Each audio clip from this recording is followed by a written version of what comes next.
Hello, hello!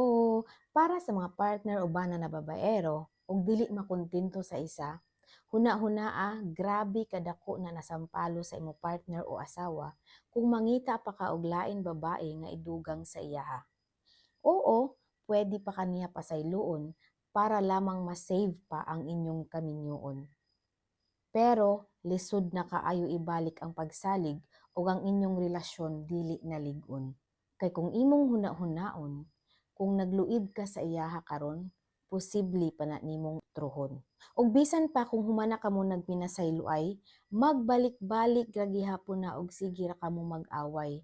Ug ang imong asawa ang nag-antos sa mga pagsulay tungod sa babae nga maoy nagdala og buweset sa inyong panimalay.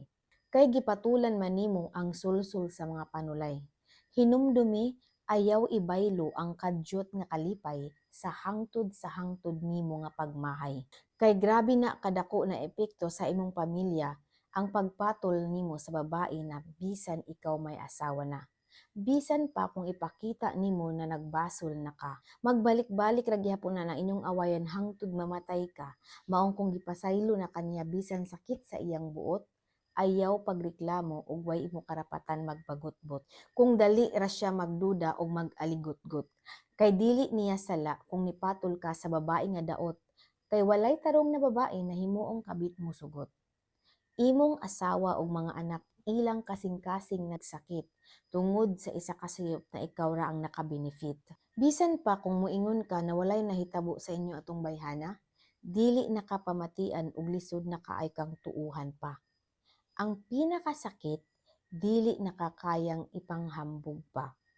Kay makadumdum ra lamang na nakahilabot ka og lain babae bisan kamo pa, sakit na kaayo na sa dughan ug makagamay sa iyang pagkaasawa.